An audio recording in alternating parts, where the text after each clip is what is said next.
хаяачтай гууч игээд тийш бүр хийж тоохгүй. Ингэж үг хэлэхээр чинь та хоёрт хэр тусаж байна.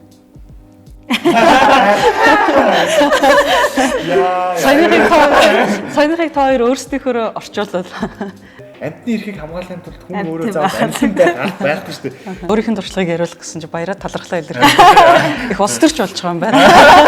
Бие бариад. Харин бие бариад одоо яаж эхлэх вэ? Сайн уу маань уу гэх юм уу? Баяртай гэж хэлээ.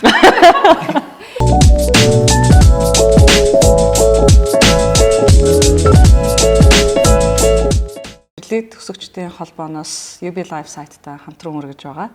Focus vlog-ийн шинэ дугаар эхлэхэд бэлэн болсон байна. Манай зочид бидний урилгыг аваад хүрэлцэн ирсэн байна. Тэгэхээр зочдоо бас эхнээс нь танилцуулъя. Comedian Баяр Жаргал, Цэвэн Аравтан, манай оюутан залуусын төлөөлөл. За Должин Сүрэн хүний эрхийн активист хүрэлцэн ирсэн байна. Тэгээ бидний өнөөдөр ярих сэдв бол залуусын дуу хоолой гэж байгаа. Тэгээд сэдвдээ бас орохын тулд бид нар түрүүнээс хойш нэлээд удаан гам уншлаа. ASMR-ч хийлээ. Тэгээд өнөөдрийн ярилцлага одоо хэлэлцүүлэг маань бас та бүхэнд хэрэгцээтэй санаа оноог бас хуваалцголоо гэж бодож байна. Тэгэхээр яриагаа эхлэхийн өмнө би бүх хүнээс яг нэг асуулт асуугаа та бүхнийг туршлагаасаа хуваалцаасаа гэж бодож байна. Яг хүрээлэн байгаа орчин эсвэл эргэн тойрныхоо одоо тэр залууст ч юм уу те өөрсдийнхөө тэр ажиллаж байгаа амьдарч байгаа орчин нөхцөлдөө тодорхой өөрчлөлт хийхээр эсвэл нэг жижигхэн ийм зам байдалд нөлөөлөхөд ч юм уу ямар нэг үйлдэл та бүхэн ер нь хийж ирсэн үү? Ер нь бол 10 жилээс сайн дурын ажил айгүй хийж эхэлсэн. Нийгмийн төвтэй байх гал. Гэтэ анх болохоор сайн дурын ажил хийж эхэлсэн шалтгаан нь ерөнхийдөө бол гадаадд руу гарах гээд их сургуульд аппликейшн одоо нөгөө өргөдлөө өгөхөд сайн дурын ажил хийх нь хэрэгтэй гээд тэгээ хийж эхэлчихсэн байхгүй юу. Тэгээ явандаа явжсэн чинь альтраад онцсон. Яг ингээд дорлцсон сайн дурын ажил хийгээд одоо нийгмийн асуудлаар ажиллаад хүмүүстэй танилцаад ингээд айгүй таалагдаад явжсэн. Хамгийн сүүлд болохоор ингэсэн байна. Нөгөө дохионы хэлээр хүүхдүүдэд хичээл нөгөө 5 хоног нэг сургалтанд яваад тэгсэн чинь тухайн сургалтанд хоёр охин маань яг нөгөө дохионы хэлээр ярьдаг сонсголын бэрхшээлтэй хоёр иргэн байсан. Тэгээд тухайн хоёр охиноос сайн байна уу, баяртай, өглөө өдрийн мэнд, оройн мэнд гэдэг үгнүүд сураад тэрийг яг найз нөхдөдөө ингээд яг сториогоор зааж исэн чинь тэр нь амар яваад манай найзтай хүрээлэнд донд тэгээд тийш нэг одоо нөлөөлөх гэж оролцсон түүх байгаа юм байна. Яг гэхдээ тэрийг хүмүүс түвэ гэж бодсон байна. Миний хэлж байгаа үеийн нэг нь хэрэг одоо ингээд сонсож байгаа мөртлөө харж байгаа мөртлөө ойлгохгүй ямар нэгэн хариулт өгөхгүй хахаар миний уур үүдэг байхгүй юу? Нэгсэндээ үл тааж байгаа гэсэн нэг хандлага байгаа шүү дээ. Үл тааж байгаа гэсэн бодолтой. Тэгээд тэгсэн чинь одоо нөгөө дохионы хэлээр ярьж байгаа хүмүүсийг ерөөхдөө бид нэр хэлийг нь ойлгохгүй учраас харилцаж чадахгүй. Тухайн хүмүүс амар их бухимдалтай санагддаг гэдэг. Тэгээд тэр нэг тэнд байгаа нэг охиноос ингээд багийн ажлын үеэр зураг зурулсан байхгүй юу? Тэгсэн чинь ингээд дандаа хар өнгөөр юм тод өнгөөр сараачсан тийм зураг зураад тэгэхээр ингээд тэндээс мэдрэгсэн зүйл нь юу вэ гэвэл амар ингээд бухимдал мэдрэгдсэн. Тэгээд ер нь надад ч гэсэн нэг иймэрхүү мэдрэмжийг одоо өөр хүрээлтэнд орохороо заримдаа ингээд намайг үл таадаг гэдэг ч юм уу тийм хүрээлээ надад ч гэсэн нэг иймэрхүү хар бараа мэдрэмж төрдөг. Тийм болохоор 100% харилцаж чадахгүй ч гэсэн өглөө өдөр орой мэд гээд ярил гэж бодоод тийм. За миний хувьд юм бол яг оюутан болоод их сургуульд ороод тэнгуут комплейнүүд гарч ирсэн. Ерөөсөө ингэж төсөөлж байгаагүй те. Яа нэг их сургууль гэдэг чи юм байт юм уу гэж янз янзын асуудлууд байсан л та. Тэгэл янз янзын оюутнууд ирсэн те. Тэгэл хоорондоо таарч тохирохгүй сургуулийн орчноо өөртөө бохирдуулдаг ч юм уу. Тэгээ тэрэн дээр би бодсоохгүй. Би одоо ингэ уурлаад байх юм. За яг юу хийх үү гэд бодонгууд яг хүмүүсийн нэг тийм мэдж байгаа хэрнээ өдөр тутамдаа ингэ мэддэг хэрнээ ерөөсөө ингэ хилдэггүй хинч юу чийдэггүй нэг тийм асуудал байдаг байхгүй. Баруун зүүн гарын дүрмөө барьдаг ч юм уу те. Сургууль дотор ингэ лифтэнд суухтаа ингэ доошоо буучаад ингэ дээшээ доош зөвхөн доошоо явах чи зөвхөн доотоо дарддаг те. Дээшдхийн нас ингэ цуг дэр дарчдаг ч юм уу. Тэрийг би ингээд за зүгээр сургуулийн групп дээр ингээд пост хийгээ зүгээр нэмэргүй байна. Тухайд хараал өнгөрч юм байна. Тэгэхээр ингээд би ч бас яг маркетингээр сурчсан. Тэг яаж яг бас яг оюутнууд хүрэх үү гэж бодонгуудаа яг өөртөө сонирхдаг зүйлтэй уялдуулаад тэрийг хүргэчихье гэж бодоод мим пэйжнээс байхгүй. Сургуулийнхаа мим пэйж. Тэр чи одоо ингээд амар саркастик явна шүү дээ, тэ. Ба хүн инээлэнгүүтээ цаанаа тэр яг хүргэж байгаа мессеж өгсөн. Одоо яг одоо ингэх үе тэгэх үе тэгэл, тэ. Тэрийг ингээд шүмжлээл яваал. Ер нь тэгж явж ирсэн. Яг хамгийн ихнийх гэх юм бол тэрэн дээр бол тэгээд одоо яг сургуулийн гадаа ингээд тамхины цэгмэг гэдэг ч юм уу те. Тамхины цэг дээрээ оюутнууд тамхитдаг шүү. Тамхины акурка хайждаг тэр мөр асуудал юусэн байхгүй болоод тэгээд баруун зүүн гарын дүрмээ ингээд барихгүй байдаг хүмүүс нь тэрнээсээ бүр ичдэг болж молоод бүр тийм соёлыг солгоцсон. Тэгээ лифтэнд хүртэл ингээ те багш нарыгаа эхэлж оруулж байгаа оюутнууд нь төрүүлж гардаг болж молоо тэр амар нөлөөсөн байхгүй яг үр дүнтэй гэж санагтаад тийм зүйлийг хийжсэн. Бүтэн сургуулийн соёлыг өөрчлөсөн юм байна. Зөвхөн сургуульч манай сургууль руугаас орж ирсэн байлээ. Ер нь бол тэгээд одоо сургуулигаа нэрийг хэлээд яг санхүү хэлээд юу те UF нэмээ. тэгээ Youth Life гэж яаж байгаа. Тэгээ сүүлдээ тэр нь яг одоо бүр ингээ бүр том болцсон л та. Тэгээд сүүл нэг хэсэг амар нуудаг байсан. Нилийн цензург болдог гэсэн байхгүй одоо яг нэг саксны нэг тийм даам спорт сонирхогч гангстер гаруудын пэйж мэж гэдэг. Тэрэн шиг нэг тийм онлайн мөнгөлөө гэдэг шүү дээ. Тэрэн шиг тийм юутай яг хүмүүс яг тиймэрхүү юмнууд илүү фокуслодсон байхгүй. Тэгэхгүй оюутнуудаа хогоо бити хаяачтай гуйж ийн гэдэг. Тэр шиг бүр хинч тоохгүй. Яг нөгөө нэгтэй хилдэг яг та би яг тэргээр нь хилээд тэр мангар саркастик гэсэн ирнэ цаад утга санаа нь ингээд зөв тэр амар хүмүүс төрөөдсөн байхгүй. Тэгээд яг анх UF Life байж байгаа тэр брэнд нэр гэж болохгүй. Тэгээд зөвхөн яг манай сургуулийн асуудлууд байжгаад тэгээд бүр ингээд зах зээлэнд хилэгдээд оюутнуудын асуудал руу орж ирсэн л тэгээд бүр нэр мөрөө солиод бүр өөрөөс. Одоо юу гэдэг нэртэй пэйж болсон? Тэр нь л идэлцэл та Youth Life гэдэг. Тэр юм уу те? Тэр ч гэдэг шүү. Тийм үү. За тэгвэл бас гайгүй хүрсэн шиг үү. За таны хувьд болохоор. За миний хувьд хамгийн сүүлд хийсэн юм аа санаж байна. 4 7 өдрийн 3 дахь өдөр нэг нийтлэл бичсэн. Тэгээд тэр нь юутай холбоотой байхээр саяхан нөгөө хүчирхийллийн нэг хоёр тохиолдол гарлаа шүү дээ. Тэгээд хүчирхийллийн тохиолдолд гарах болгонд л нийгмээрээ шуугаал тий хүү хаа гээл нэг хэсэг сивж жагаад өнгөрчдөг. Тэнгүүтээ дахиад нэг асуудал нь болохоор нөгөө хоригчийг буруутгах хандлага дандаа давхар яваад байдаг тий. Тэр хүн өртчлөө тэгээд одоо юу гэдэг тэрний ээж нь яаж исэн ч юм уу тий тэр өсвөл өөрөө яагаад тэгээ явж исэн хоригчийг буруутгах хандлага маш их байгаад байдаг учраас яг тэр хүчирхийллийн өөрөө тэр шалтгаан нь юу агаад байгаа юм бэ гэдгийг нэг тайлбарлсан хүч хинд байна вэ гэдэг нийтлэлийг найзтайгаа нийлээд бичсэн. Тэгээд тэр яг бид хэд нэг хүчний талаар нэг иргэний нийгмийн хэсэг залуучууд одоо нөгөө өөрсдийнхөө сайн дурын үндсэн дээр нэгдээд нэг gender lab гэж бид хэд үсгээд тэрнийхээ өрөөнд яг одоо нөгөө феминизмын талаар ч юм уу, гендерийн талаар ч юм уу, хүний эрхийн талаар хөтлөө нөгөө суур философик талаас нь ойлголтуудаа нэмэгдүүлээгээд тэгээд тэрнийхээ хүрээнд хамгийн ихэнд хүч өөрөө хүчрхийлэлт ямар өөрөө нөлөөтэй юм бэ? Тэгээд хохирогч тэнд одоо ямар одоо хүчний хувьд ямар тэнцвэрт байдал дээр байсан. Тэгээд тэгээ илүү нөгөө хүчрхийллийн суурь шалтгааныг кейс дээр суурилж тайлбарлсан байдлаар хамгийн сүүлийн сайн дурын ч юм уу нэг өөрийнхөө оролцоог тэр асуудал дээр бас багж гисэн оруулъя гэсэн нэг зүйл тэр байх шиг санагдав. Зүг сэдв барьчихсан шүү дээ. Ер нь яагаад гэхдээ юу гэдэг та нар өөрсдөөсөө одоо яг одоо чинь ЦВН-ийн хувьд гадаад явахын тулд одоо сайн дурын ажил хийгээд тэгээд халтарсан өөрөө бүр халтараад унтцсан гэдэг нь л та. Яагаад жишээ нь тэгэх болсон бэ? Одоо тэндээс гарч байгаа үр нөлөө чамд ямар нэг юм уран зориг өгч ирсэн үү? Ер нь үр нөлөөг та нар ингээ хэрхэн харж цаашаа ер нь сэтэл болж ирсэн бэ? Ерөнхийдөө бол яг надаа ингээд нэг би одоо яг нийгмийг ямар болоосоо гэж үгүйсээ хүн болгон дотор нэг төсөөлтөй явдаг шүү дээ. Тэгээд тэнгуүтээ тэр төсөөллөө гаргангууд тэрийг нас босд хүмүүс хүлээж авд юм байна. Тэгээд надаас хүч байгаа юм байна. Энэ нийгмийг өөрчлөх хүч байд юм байна. Ганцаараа өөрчлөх чадахгүй бол багаараа байж болд юм байна. Тэнгуүтээ байгууллагаараа байж болд юм байна. Нөлөө олон хүмүүсийг хамруулах юм бол миний мөрөдөж байгаа нийгэм одоо бий болох боломжтой байна гэдгийг мэдрээд яг альтраад орцсон. Тийм.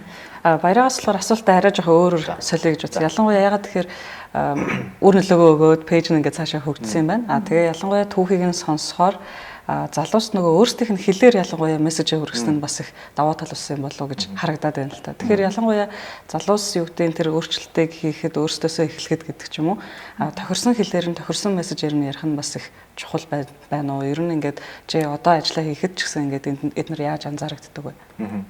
Тийм шүү дээ. Одоо тэгээд яг одоо generation Z гэдэг байгаа шүү дээ тий. Буцаал Gen Z рүү ороход тэнгуүтээ одоо бид нар чинь нэг ингээд амар их мэдээллүүд байгаа. Ингээд Facebook ингээд ерөөхдөө скроллол хийж идэг. Тэгээ нэг хүний нэг постн дээр тогтож харах ерөөхдөө ингээд хурдан яг анхааралтай бол 10 секунд хардаг. За зүгээр ерөөхдөө гүйлгэжээвэл нэг 1.5 секунд хард юм байна л та.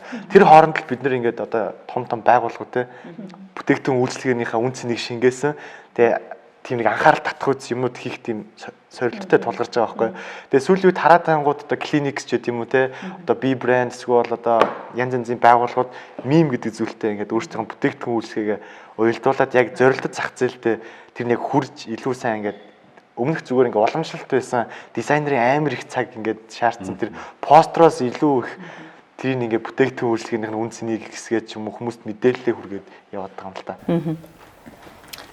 Энэ болохоор бас дахиад өөрчлөө. Тэгэхээр юу гэдэг хүний эрх ч юм уу за хүчирхийллийн асуудал байна те. Тэгэхээр эдгээрийг бол одоо юу гэдэг эсвэл мемэр гэдэг ч юм уу эсвэл илүү сонирхолтойгоор хүргэх гэдэг бол бас асар бэрхшээлтэй шүү дээ. Тэгэхээр энэ сэдвүүдийг ер нь залуус хүлээж авах нь хэр байдаг бол та нарын хувьд ер нь одоо ямар арга хэлбэр гэдэг юм уу тэдгээрийг бас баримталдаг бай. Ямар ер нь хариу үйлдэл мөн ирдэг бай. Өөрөлдөөг нь ер нь яаж хэмжих вэ?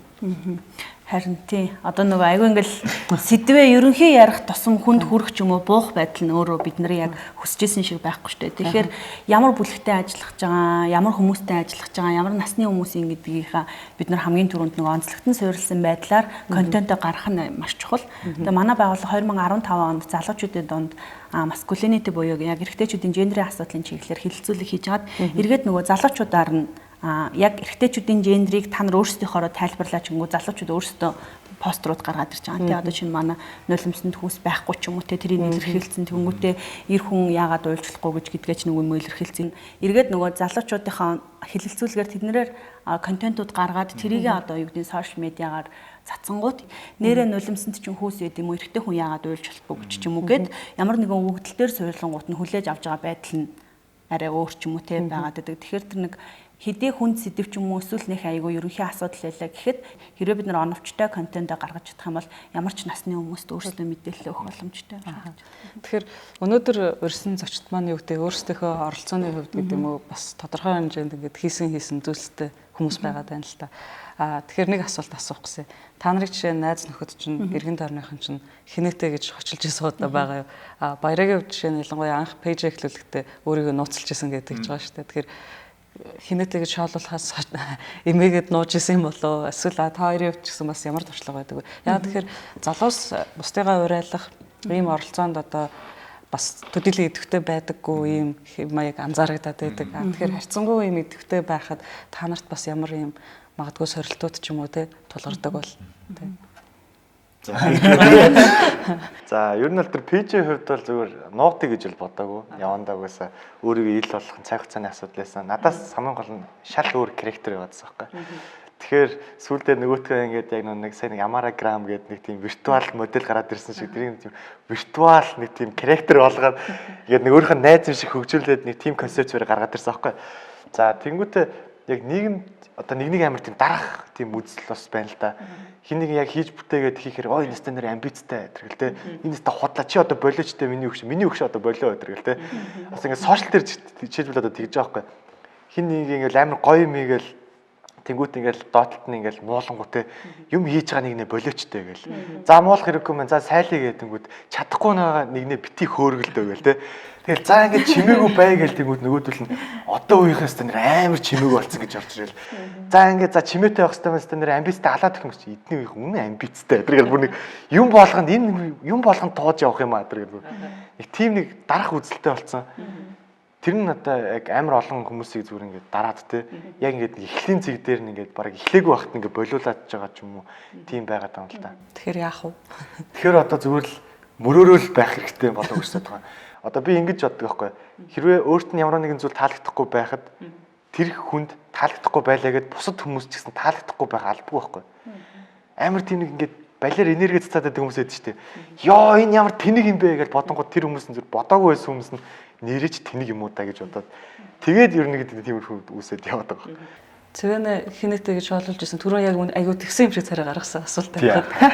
Зинтэй шоололт гэсэн. Юу ч гэмээр бүр нэг яг жишээ авах юм бол яг нэг багш манай түүхийн багш маань яг ингээл Монгол эмэгтэйчүүд түүхэнд өөрөө гүйцэтгэжсэн. Тэгсэн ч гэсэн одоо ч гэсэн одоо ингээд эрэгтэй хүнээр эмэгтэй хүнээр ингэх ёстой тэгэх ёстой гэж ярьж ахаар нь өөдөөс нь үг хэлсэн байхгүй юу? Ерөнхийдөө яг гендерийн тухайн багш маань одоо боловсрол олгож байгаа өөрөө гендерийн мэдрэмжтэй байгаад өөрөө тэр нэг балиар энергийг тараахгүй байна. Тэгтэл лекцэн дээр 140 хүүхдийн өмнө тэгж ярьж байгаа бол тэр чинь амар одоо үнэхээр олон хүүхдийн толгойд юм хийж байгаа шүү дээ тий. Тэнгүүт нь тэрэн дээр нь үг хэлээд багштайгаа жоохон хари яар хийгээд тэгээд гисэн чинь төгсөлт нь яг ангийнхаа хүүхдүүдээс тийм юу яриа авсан л та. Октодод таалагдах гээд зүгээр яагаад байгаа юм хичээгээд байгаа юм шүү. Гэсэн нэг тийм коммент аваад би өөр шокнд ороод sorry яа. Тэгээд таалагдаагүй шиг л шүү дээ. Өөдөөс нүг хэлээд харин тий бас албаар юм шиг бас байж тий тэгээд бүр шокнд ороод өө бас хүмүүс ингэж ойлгож болд юм байна гэх тий. Тэгэл ерөөхдөө бол юм ярьж байгаа л найзтай хатунд хинээтэй нөгөө байнга нөгөө хиндэн нөгөө нэг ярьдаг юм яриад байгаа нөгөө хэд залхаад нэг хинээтэй юм мэдрэл ботой юм шиг юу гэдэг хинхэгтэй хинээтэй өөр чинь юу гэдэг лээ шизото гэдэг үг сүүлд нэг үнээс авсан амбицтай тий хаа тий нэг тиймэрхүү сонсдог байна. Гэтэ яхаа тэгэл Гэсэн ч би юм хийдэг. гэсэн ч тэгэл шизотоор хэднээс хэлж байгаагаараа. За миний хувьд яг тийм хувь дайралт ирж исэн юм гайгүй юм шиг санагдаад байна. Гэхдээ нэг юм нэг эргэн тойрны хүмүүсээс айгүй юм хүлээлт аваад байдаг шүү дээ. Одоо шинэ иргэний нийгэмд ажилладаг ч юм уу олонний одоо юу гэдэг нийгмийн илүү тулгамдж байгаа асуудал дээр ажиллаж байгаа хүмүүсийг баг бүх асуудлыг шийдвэрлэх хэрэгтэй гэж бодож байгаа ч юм уу те. Нийгмийн хүлээлтээс гадна тэгээд эргэн тойронд байгаа хүмүүс ч гэсэндээ за энэ нэг итгэвтэй ингэнгүүтээ зөвхөн тухайн асуудал гэхээс илүү өөр асуудал дээр хүртэл нэг айгүй юм татаж оролцуулж илүү лид хийлгүүлэх гэдэг ч юм уу те. Яг тэр чигээр нь харах нэг тийм тохиолдлууд байгаад байдаг. Тэгээд яг дөнгөж нэг одоо юу гэдэг иргэний нийгэмд ажиллаж хахад одоо ингээл хүн чинь тодорхой хэмжээний мэдээлэл авчингуудаа эргээл нөгөөдхөө гэрийнхандаа ч юм ойр дотныхоо хүмүүст хэлэнгүүт за чи ажил дээрээ хий ч юм уу те. Ерөөсөө тэр таны ингээд чи юу гэдэг харилцаанд ч юм уу ингээ хэрэгтэй гэдэг талаас нөгөө хэлэнгүүт тэгж ойлгож авахгүй за чи ажил дээрээ хий те юм гэрт битээ авчираад яг ч юм нэг тиймэрхүү тохиолдлууд өдр байж өстэй. Одоо бол харьцангуй бас гайгүй болсон юм. Тэгэхээр яаж тэгвэл бусдыг өөрийнхөө тэр одоо хийж байгаа ажил үйлс тэр бусдад нөлөөлөх гэж байгаа тэр өөрийнхөө одоо санал санаачлагуудаа яаж юм бусдыг татан оролцуулдаг вэ? Тэгжээж тэр зүйл чинь бас үр нөлөөтэй бодлоо шүү дээ. Тэгэхээр одоо юу гэдэг оролцохгүй байгаа тэр хүмүүсийг яаж татаж оролцуулах нь чухал байгаа гэдэг. Keep going юм да одоо тэгээд бүр явсаар хагаад за энэ нэрээ чинь залуугийн зөв ч юм уу нэг тиймэрхүү тий. Угаасаа нийтээрээ хүлэн зөвшөөрөх тэгэхээр угаасаа нэг жоохон ингээд сөргөөцөлжсэн хүмүүс нь за би л ер нь өөрөө болохгүй байгаа юм байна гэд орох тэр тэгтэл нэгсэндээ үлдээ харуулна гэсэн үг. Тэрээс нэг хүн нэг өөртөө амар ашигтай ч юм уу өөртөө ямар хэрэгтэй гэдэг талаа мэдчихэнгүүт хүн хөдөлж эхэлдэг шүү дээ. Таны өөрийн чинь одоо тэ амьдралд ч юм уу эсвэл өөрт чинь ямар хэрэгтэй яагаад чухал юм ч юм уу гэдэг хамгийн өөрийнх нь ойр тийм үнэт зүйл дээр ч юм уу суйрлаж одоо тэр нэг нөлөөлөх гээд байгаа зүйлээ тайлбарлангууд хүмүүс нэг хөдөлж эхэлдэг те. Яг энэ дундаас шууд гол асуулт асууна. Тэгвэл сонгуул ямар хэрэгтэй юм? Яг тэгвэл залуучууд өнөөдөр бид нар саналаа өгөхгүй байна гэд ярьдаг те. Тэгэхээр оролцож болох магадгүй бас хамгийн ялангуяа нөгөө нэг шийдвэр гаргалтанд нөлөөж болохоос оролцооны хэлбэр бол бас сонгуул шүү дээ. Сонгуул ч юм уу ямар нэгэн залуучуудын оролцоо нь бол өөрөө иргэд миний амьдралд чи өөрөө яаж амьдрахын тэгээ чи хэр одоо аз жаргалтай өөртөө ихтэй амьдрахын гэдэгт маань шууд нөлөөтэй учраас яаж энэ айгу утап сонсогдож байгаа байхгүй юу? Аз жаргалтай амьдрахад маань сонгуул нөлөөлнө гэдэг чинь за хэвээ гарц саналаа өгье гэж ингэж хүрхгүй л байгаа тань л та. Илүү одоо тийм энгийн болгол тодорхой болгол тийм. Одоо мэдээж нөгөө сонгуулиар сонгосон хүмүүс маань миний амьдралд хэрэгцээ шаардлагатай тэр хууль дүрм журмыг одоо батлан тий шийдвэрлэн тэгээд тэр хэрэгжилтийг одоо хангаж ажиллана тий. Тэгэхээр тэр нь яг надад нийцтэй шийдвэр гаргаж байна. Тэнгүүц нийцтэй шийдвэр гаргахуд тийм ихтгэл үнэмшилтэй мэдлэг боловсралтай хүнээ би өөрөө бас сонгож чадчихэв гэдэг л нэг зүйл юм. Эндээс гэхдээ түрүүний ярьсан магадгүй нөгөө gap явж гэнэ гэж бодоод байна л та. Ингэж үг хэлэхээр чинь та хоёрт хэр тусаж байна?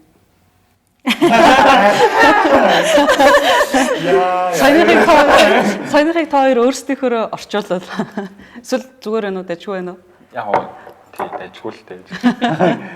Одоо нөгөө сонгуульд оролцох чинь хамгийн наад захын оролцооны хэлбэр миний бодлоор одоо ялангуяа улс төрийн тэнгуү тэрний цаана одоо уулзалтанд оролцох өөрийнхөө санал бодлыг одоо илэрхийлэх тийм ээ амар олон оролцооны хэлбэрүүд байгаа нөлөөлөх тэнгуүд яг USA сайхан нийгмийг мөрөж байгаа бол эхлээд өөрөг чинь үгийг сонсох хүнийг эхлээд сонгочоод тэгээд дараа нь өөрийнхөө үгийг хэлээд тэр өөрийнхөө хүсэж байгаа сайхан нийгмийг яг юу тэрийг илэрхийлээ нөгөө хүн сонсоод тэгээд тэрийг хийх одоо ийм дараалал байгаа шүү дээ.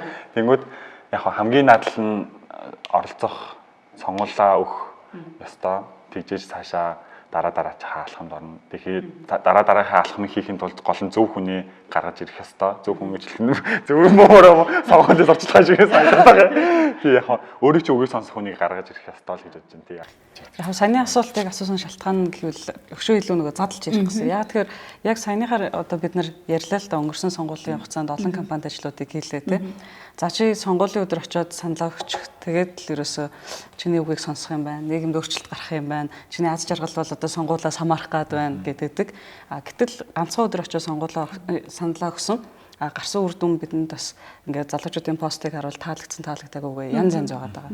Тэгэхээр бидний оролцоо гэдэг чинь зөвхөн нэг өдөр саналаа өгснөөс хамаарах юм уу? Сая цэвэнэ ярьж байгаа дараагийн алхмууд байдаг гэх тийм. Тэдгээр нь бас юу юм бол гэдэг тухай бас бидний үзэж байгаа залуучуудтай дахиад цаашаа ярих гэсэн юм л да. Яа тэгэхээр 4 жилд нэг удаа сонгуул болдог. 6 сарын 24-нд нэг саналаа өгсөн. Тэгээд дараагийн 4 жилд ч одоо юу болох вүлээ, яах вүлээ тийм. Тэгэхээр нөгөө хяналт тавих, тогтмол тэд нартайгаа харилцах, оролцох гэдэг зүйлс чинь цаашаа яаж өөрчлөгдөж, яаж бидэнд нөлөөлдөг юм бэ гэдэг тухай тийм. Би чинь сайханыг амар нийтээ хоч авцаа явж байсан. Нөгөө сургалтын суудаг эксперт болсон явж байсан. Хүмүүс сургалт заадаг эксперт байсан. Би болохоор сургалтын суудаг эксперт нь болсон явж байсан. Тэгээд яг хоо ерөнхийдөө бол амар олон сонгуулаа өгснөө дараа алхмууд нь айгүй олон байгаа. Яг жишээ аваад ярих юм бол одоо нөгөө дөрвийн оюут сурагч байхдаа одоо яг зүгээр ангийнхаа хүмүүстэй нийлж агаад нөгөө дөрвийн төлөвлөгч, эрдэнэ төлөвлөгчөөсөө гуйж агаад нэг спортын тэмцээн зохион байгуулж байсан. Тийм тэгээд тэр бас хөөрхөн нөлөөлөл байсан юм болоо гэж боддог. Дөрвийн төлөвлөгчөөсөө гуйж гаа зохион байгуулсан юм. Тийм сургууль дээр юу юм тэр хүнээс дэмжлэг аваад тухайн үед яг манай сургууль дээр нөгөө заал байдгүй байсан. Тэгсэн чинь заалыг нээгээгүй. Ягаад тэгэхээр ашиглалтанд орцсон гэсэн мөртлөө сургууль залаа нээхгүй байсан. Тэгэнгүүтээ бид яг тэрийг ангаараа нөгөө төгсөг анги байсан болохоор бас нөгөө арай нэг бидэрт хүч байгаад байгаа. Нэг ингээд үг хэлэхээр нөгөө сургалтын менежер, нийгмийн ажилтнаа таньдаг гэдэг ч юм уу. Тэнгүүт нээж өгөхгүй, тэнгүүт нь эрдэнэ төлөвчтэй хэлээд тэгсэн чинь эрдэнэ төлөвч ирж нээж өгөөд би нэг нөгөө тоо цайчилж гойж нээлгээд. Тэгээд тоо цайшлуулсан гэсэн үг юм уу? Тоо цайшлуулсан тий. Тийшээ тий. Сонгол бол баг нөгөө дөнгөж эхлэл юм биш үү те. За сонгочлоо өөрсдөө төлөөлөх хүмүүс. Тэгээ одоо яах юм? Яг ингээд сайн нарийн ярих юм бол баг сонгол өгж байгаа хүмүүс маань эргээд өөрөө эхлээд тэр улс төрийн намынхаа мөрийн хөтөлбөртөө танилцж байгаа мүү үгүй мүү гэдэг маань өөрөө бас асуулт те. Үнэхээр танилцж гэнэ үү? За ямар мөрийн хөтөлбөртөө орж байгаа юм. За тэгэнгүүтээ эргээд 4 жилийн дараа тэр мөрийн хөтөлбөрийн бэлтгийг өөрөө эргээд хянаж байгаа мүү ч юм уу. Энэ процесс яг өнөөдөр манад бол оролцооны хувьд хангахгүй байгаа те. Тэгээ ахаал эн чинь яагаад хангахгүй байгаа гингүүт нь эргээд нөгөө залуучуудынхаа онцлогт таарсан хэлээр нь ч юм уу эсвэл нөгөө мэдээлэл авч байгаа суугаар нь хэр хүртээмжтэй хүргэж гинүү гэдэг тэг асуулт. Дээрээс нь залуучуудын оролцоог хангах үст тийм альтернатив гой арга барилуудыг өөрөө энэ нэг механизм нь жоох ажилуулдаг бол тэгмүүдээ тэнд энэ нэг холбогч нэг юм байгаа даа штэ. Нэг талдаа тэр төрийн механизм байгаа. Нэг талдаа залуучууд за тэнгууд тодорхой хэмжээний нийгмийн асуудал дээр ажилладаг тэр идэвхтэй байгаа бүлэг нь өөрөө тэр хоёрыг яаж холбох юм, ямар альтернатив арга барил байгаа энэ залуучуудын яг хоолцоо хангах ингэж нэг дунд нь холбож өгөхгүй бол яг ингээ хоёр талдаа нэг байгаад те. Одоо шинэ өнгөрсөн нэг жилийн нэг хурлын төлөөлөгчдийн сайн туршлага явж байхад тэрэн дээр Өвөр хангай аймгийн хурал тэр нөгөө эрдэнэ төлөвлөгөөний хурлыг онлайнаар хийсэн байгаа байхгүй. Залуучуудад оролцохгүй байгаа гэсэн. Тэгээ залуучуудаа яаж татах уу гэжсэн нөгөө залуучуудтайгаа нэгдсэн юм группт оруулаад тэнгүүтээ эрхэн нэр эрхүүд нь бид нар ингээд онлайнаар шууд лайваар хурлаа хүргэнгүүтээ та нар дараа нь үзэл комент хэлж болно гэд. Тэгсэн чинь тэр нөгөө залуучуудын хандлт их авангуут нь тогтмол байдлаар онлайнаар хурлаа хийдэг болчихсон ч юм уу те. Гэх мэт чинь нөгөө альтернатив байдал гэдэг хичээл зүтгэлийг хаанаасаа гаргаж ирэх баг. Тэгэхээр энийг юу гэдэг сонгуулаар одоо шийднэ гэж найдахаас гадна жишээ нь юу гэдэг тулгарч байгаа яг аль нэг асуудлыг барьж аваад өөрөө оролцож байгаа зүйл юу байна вэ гэдэг асуулт байна. Би нөгөө түрүүн Баярагийн бас жишээг бичлэг эхлэхээс өмнө сонсцсон болохоор цаашаа тийшэл орох гээд байна л да. Жишээ нь одоо цирк авры ч юм уу гэд хөдөлгөөн хийх гэж байгаа шүү дээ. Тэгэхээр тэрийг яагаад жишээ нь хийхээр болсон бэ? Тэр чамд одоо ямар бодол сэтлийг өгөөд байгаа вэ? Одоо ч ингээд бүхлөтэн урлаг ингээд бараг те айгу хэцүү байдалтай байгаа шүү дээ. Тэгэхээр Зөвхөн циркчид нэгдээ тэрний амар тийм хүчгүй ерөөсө газар авахгүй хүмүүс зүрхгүй зүгээр очиод цагдаал ирээддэг. Тэгэхээр бид нар өөрсдөө циркийн урлаг гэдэг маань яагаад энэ нийгэмд байх хэвээр. Тэгэхээр хүнд яг ямар бенефит өгдгийг яг соёлын талаасаа тэрний бүр ингээд дахиж шинээр кодчлоо дахиж хүмүүсийн талгаар суулгах хэрэгтэй байгаа байхгүй. Бодит байдал дээр Монголын цирк яг дэлхийд амар өндөр рейтингтэй те топ 5-д ордог. Монголтой үнэлэгддэг байх жишээ те. Дэлхийн амар олон рекордуудыг эзэмшдэг. Бараг олимпиар нь бол дандаа баг ингээд алт мөнгө бүр түүдэг байхгүй. Гэтэ яг Монголтой үнэлдэхгүй. Тэгэхээр энэ бол амар харамсалтай байдаг. Тэгэхээр энэ урлыг заавал зайлшгүй ингээд бүр гаргаж ирэх хэрэгтэй байгаад байгаа тий. Энд чи яг орон зай нөгөө нэг яг байр дээрээ суурилсан урлаг. Тэгээд бас дахиад нэг нөлөөсөн хүчин зүйл нь болохоор хамт сурж исэн найзуудтай байгаа байхгүй. Тэд нар бүр амар нөлөөсөн. Ягаад тэгэхээр чи өөрөө циркээр би одоо ингээд циркээр байж байгаа сурсан тий. Тийм сурсан ингээд төгссөн яг циркийн жүжигчин болоод төгссөн. Манай ангийнхан чинь жүжигчин болсон. Тэгээ би ингээд оюутан болсон. Тэгээ манай ангийнхаа ингээд гадаадтууд ингээд циркээр аягүй гоё явж исэн хүмүүс одоо ингээд ковид гэдгсэн чи тий. Ковид байхгүйсэн ч гэсэн циркчид ерөөсөн Монголоос ерөөс ямар ч орлого байхгүй. Бүгд ингээд гадны зах зээлээс ингээд тий болгодог. Тэгээд тэг ангийнхнаа харахаар бүсүүлдэ өрөвдөөд тэр ингээд гой менежменттэй бүсдийн анхаар ингээд алмааруулаад орилуулж шашруулаад адреналин ялруулаад явдаг хүмүүс чинь ингээд сүулдэ бүр ингээд Монгол тим өсөл наахгүй ингээд энэ тийм зөөгч хамгаалагч тим гэдэг надад бүр амар хэцүү санагдаад байна. Сошиал бүлий дээр би бол амар өртсөн юм байна. Тийм үү? Бичиж байгаа тий. Шууд яриа явчих. Тийм үү. Тэгээ хүн чинь ингээд ямар нэгэн асуудлыг өөрөө мэдэрч ийж тэрийг ойлгоод за ер нь бол болохгүй байна гэж тийм үү те. Би ч одоо тийм амар тийм гэгээлэг хүн байгаад байгаа шүү те. Ирэхэд ингээд ямар ч юмыг одоо сүлээд ингээд мааз болгоод заац ийм хүмүүс байдаг. Хаяачтэй гэх тиймэрхүү болцоохгүй. Бүр ингээд амар дормжлол орж иржсэн чи бүр ийм одоо тиймэрхүү тийм бэлтгэлгүй сэтгэлийн бэлтгэлгүй сэтгэлийн хатгууч гэдэг юм уу те. Дотор тамир жоохон ингээд сул тийм хүмүүс байвал чи өөр амар тийм тэр хүндээ баг насаар нь үлдэх том толбч байд юм уу? Яг гоё ингээд бүлэд яаж одоо орцсон гэсэн үг? Тэр нь болохоор ингээд за комеди дээр орлоо. Бичлэг цэцэгдлээ. Доор нь зүгээр ингээд битүү бүр ингээд муулсан комментүүд те. Би бүр тэрнээсээ болоод би бас ингээд яг нэг хэсэг бүр за ер нь комедиго болийч гэж бодож байсан те. Сүүлдээ үгүй би ер нь болж болохгүй байна. Би зүгээр энэ тэгээд байгаа хүмүүсийн би өөрөө яриад дахиад бичлэг болгоод цацах хэрэгтэй байна. Яг сошиал орчинд соёлтой оролцъё гэдэг нэг тийм монголчууд сошиал орчинд гэдэг нэг тийм бичлэгээр татчихсан байхгүй. Тэгээ тэр доот комментүүд нь яг ямар байсан бэ гэдэг чи би тэр гадны юмтай харьцуулж ярьж байгаа юм л да. Гадаад комедиануудын ингээ бичлэгэн дор те вау энэ зал үнэхээр инээдтэй байлаа чи бол гайхамшиг гэсэн чинь ингээд миний доор энэ шинэ өстө ороод ирсэн байна те гэж шууд орж иж. Тэгснэ энэ ямар уртгартай новш вэ гэдэг гэж энэ новшийн телевизийнхаа хүүсэн дээр байгаа магаа гэдэг л бүр амар сонин ингээ хүний гадаад байдлаар яаж бүр амар тийм гэтээ би бодсон л та зүгээр олон нийтийн сүлжээнд тэгж байгаа юм чинь одоо эрэгтэй хүнийг бүр тэгж байгаа юм чинь эмэгтэй хүмүүсийг те хувь чатаар ч гэдэм үү бидний мэддэхгүй байгаа private аккаунт дээр ямар их дарамт ирдэг бол гэж би бодсон юм. Түрүүн keep going гэдэг шиг тэгэхээр тэдгэрийг нь буцаагаад одоо соёлтой сошиал медиа дээр байя гэдэг дахиад комедигараа дамжуулаад хүмүүс нөлөөлөх гэж оролдоод байгаа гэсэн үг. Тий одоо жишээлбэл сая хүүхдийн өвчрхийлэл гэлээ тэрэн зориулж одоо яадаг чи яг дүүнертэй холбоотой ингээд комеди сэдвүүд ярингуудаа хамгийн сүүлд яг тэрнийхээ базаж юмыг мессеж өгдөг ч юм уу. Тэр чинь бол амар том тийм түлхүүр байгаад байгаа хгүй. Одоо яг чи амар том чэнэлтэй 350,000 subscribers гэснээр 400,000 лайктай пэйжээр бисгээ цацж гинэ гэдэг чинь дундаж үзэлт нь 1 сая байна гэхэд хүн болгоны бараг чихэнд тэр мессежийг зөв юм хүргэж ивэл хүн болгоны чихэнд ямар нэгэн байдлаар тэрийг хүргэж чадчих байгаа хгүй. Тэгэхээр энэ одоо яг платформыг өөрөө зөв ашиглах хэрэгтэй байна. Тэгэхээр бид нар чинь зүгээр нэг тийм хүн инээлгээд тийм алиалагчд байх биш. Ямар нэгэн үзэл суртал тээгчд үзэл суртлаа ингээд хүмүүст хөргүүлэгчтэй тийм хүмүүс байх хэрэгтэй байна гэдгийг ойлгосон байна. Ер нь бол амар талтлаа. За тий дөрөв бас нөгөө одоо хэлжсэн нөгөө яг хөгжлөөс хоцрогдоод байгаа бүлэг одоо яг нөгөө marginalized group гэдэг байгаа шүү дээ тий. Одоо эмэгтэй хүмүүс, охид эмэгтэйчүүд, LGBT хүмүүс, одоо өөр бас ямар хөгжлийн бэрхшээлтэй хүмүүс гэд байгаа. Тухайн хүмүүсийн эрхийн төлөө тухайн хүмүүс өөрсдөө дуурахаас гадна бос бүлгийн одоо power байгаа бүлгүүд нь хүч дуурвал бас нийгэм өөрчлөгдөх боломжтой байдаг. Баяраа өгөх баярлалаа. Өөрийнх нь туршлагыг яриулах гэсэн чинь баяраа талархлаа илэрхийлээ. Их улс төрч болж байгаа юм байна.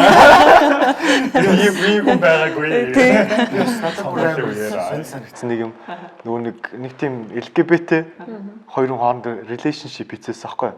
Тэгсэн чинь хүмүүс бүр доор нь амар ингээл муулж орж ирэл тэ. Тэр жоог нь бол хин нэтрээ хүлэн зөвшөөрсөн хүний ирэх хүн яг тэ хэнийг хайрлах нь хинтэй хамт амьдрнуу тэ. Би бүр яг тэр хоёрыг өмөрснөөсөө болоод баг өөрөө бүр амар дарамтд орсон бүр. Та нарт энийг шүүх хэрэг байхгүй гэд бицний төлөө доор нь чи хизээ өөрийгөө илчлэх чинь да. Чи бараг өөрөө юм биш үү гэд. Үгүй бүр common зэ тэ. Амьтны эрхийг хамгаалахын тулд хүн өөрөө заавал амьсан байх аль байхгүй шүү дээ. Тэрнтэй адилхан би тийм хүмүүсийн яг өөрөө тийм байх шаардлагагүй байхгүй. Гэхдээ яг эндээс зүгээр бас нэг юм харагддаг. Сошиал дээр ингээд маш их за одоо юу гэх юм бүлэглээд авалт ч одоо бас л хүмүүсийн үзэл бодол байгаад байна тий. Бид нар тэнд ингээд тийм одоо шүүлтүүдийг маш идэвхтэй хийдэг хэрнээ нийгэмд хэрэгтэй тэр яг үр нөлөөтэй одоо диалог хэлэлцүүлгүүдийг бас хийж чадахгүй байгаад байна. Одоо тэрийг одоо яаж хэдүүлээ бас авчрах уу гэдэг их сонирхолтой санагдаад байдیں۔ Яг уу одоо нөгөө сошиалч нэлээд хөөсрөөл өнгөрөөл хүн болоо одоо ингээд одоо хүмүүсийн постыг харах юм бол одоо аливаа бүх зүйл дээр хүн бүхэнд байр суурь, үзэл санаа за маш их зүйл байна. Тэгэхээр тэрийг утга учиртай хэлэлцүүлэг болгохын тулд ер нь бас яах ёстой бол хүмүүс тандаж эсвэл хэдүүлээ ямар санал одоо санаачлах хэлэх үү? Одоо яг чи яг сошиалаар одоо ямар нэг аян явлаа гэхтээ тэрний за ингээд фреймийг ингээд профайл дээр тавилаа. Тэр нь олон хүмүүст хүрч байгаа. Гэхдээ тэр нь яг бод байдал дээр ямар ч тийм тусалцаа ерөөсө болохгүй байгаа гэж харж байгаа байхгүй. Чагсаал цуглаан болоход за тэрэн дээр ингээд тэрийг шеэрлээд лайк дарлаа доор нь комментчлээ өөрөө очихгүй байдаг ч юм уу те. Яг тиймэрхүү юм байгаад байгаа л та. Тэгэхээр үйлдэл хийх хэрэгтэй. Яг бодит үйлдэл хийх хэрэгтэй байгаа. Сошиалэр болгож бусдад нөлөөлөх. Яг нөгөө дамжуулан өнгөрөх сувг нь өөрөө болоод байгаа байхгүй. Миний намайг дагдаг гэж юм те. Надтай найз хүмүүс тэр мэдээллийг хүргэх. За тэр нь л ашиглая. Тэгэхгүй тэрийгэ битээ эцсийн цэг болгооч. Яг тэрнэгээрээ битээ ханаач. Зүгээр ингээд сошиал дээр одоо тийм хүн байж гэдэг юм уу те. Хүчирхийлэл эсрэг нүдэнэ тийм хөдөлгөөнүүдийн одоо тийм фреймүүдийг тавилаа гэж за би энд нэгтчлээ гэж битээ ойлгоорой. Яг тэрний ингээд яг бодит үйлдэлийг хийгээсэй л гэж үзэж байна да. Тэрийг эцсийн цэг гэж битээ хараарай. Олон нийтийн анхаарлыг хандуулах гол арга бол тэгэхээр тийм сошиал медиа гэдэг. Тэгэхээр тэрийг хүлээж авч байгаа хүмүүс маань оролцоогоо зөвхөн түүгээр битгий дүгнэж хязгаарлаач үйлдэлийг гэсэн биш юм аа. Тэндээс эхлээд өөрөө цааш нь яаж ч явах юм уу тийм. Сошиал дээр оролцохдоо бид нар нэгдэлтэй одоо юу гэдэг юм илүү нөгөө эерэг юмыг яг түгээн дэлгэрүүлэхтэй нөгөө талдаа жоохон сөрөг хандлагуудыг яг таны одоо тэр аккаунтаар ахаад цаашаа явж гин үгүй юу та эсвэл тэр нэг одоо сөрөг ч юм уу эсвэл хин нэг дайрт оромжлсан эсвэл хитрхи хувийн мэдээллийг өөрөө цааш нь дамжуулж гин үгүй юу гэдэг чинь бас нэг асуудалтай. Ингээл бүгдээрээ хөөсрөөл ингээ аваа явчих юм бол ахаал нөгөө нийгмийн стресс болж өнгөрнө. За цэвэнэ нэг хаач хэлэх үү? Сайхан талархал хэлсэн шиг. Йоо ичтэй. Тий, өөрөөсөө сошиал медиа амьдрал биш. Тэгэл ойр бас ингээл би бас ядраал байгаа л та ингээл сошиал медиа дээр буруу хандлагатай байгаа хүмүүсийн юм болгондоор орж комент бичээд ахаар би өөрөө энерги зараад байгаа юм шиг. Гэхдээ би тэр буруу үзлийг зүгээр хараад өнгөрөхөөр бас төвчгээргөө ингээл нэл ороод яаж ингри тачаад тий орхидог ч юм уу. Тиймэрхүү байдлаар ер нь оролцож байгаа. Тэгэхээр өнөөдрийнхөө яриаг ерөнхийдөө дүгнээд үзэлтэй. Тэгэх юм бол залуусын дуу хоолой гэхээр бид нар хаанаас эхлэх вэ гэхээр эхлээд ямар ч гэсэн мөр мөрөөрөө хийж байгаа зүйлээ зүйтэй хийх хэрэгтэй юм байна тийм үү. Хэрвээ ямар нэг өөрчлөлт авчираа гэх юм бол бид keep going буюу өөрөө үйлдэлээрээ бусдыгаа одоо дагуулах, урайлах гэдэг бас дараагийн алхам байж болох юм байна. Тэгэхээр мөн сонгуульдаа одоо идэвхтэй оролцох, сонгуулийн өдөрт саналаа өгснөөрөө оролцоогоо бас хязгаарлаж болохгүй юм байна. Сошиал медиад бас ямар нэг одоо үр нөлөө үзүүлснэгээ мөн хязгаарлаад орхиж болохгүй. Заавал бас үйлдэл хийгээрэй гэдэг санаан дээр бид нар нэгдлээ гэж ойлгож байна. Та бүхэн зөвшөөрч байна уу гэдэг. Зөвшөөрч байна. Таграа үргэлж. За тэгэхээр өнөөдрийн маань яриа энэ хүрээд өндөрлж байна. Тэгээд дараагийн дугаараар бас эргээд уулзъя. Баяр та. Баярлалаа.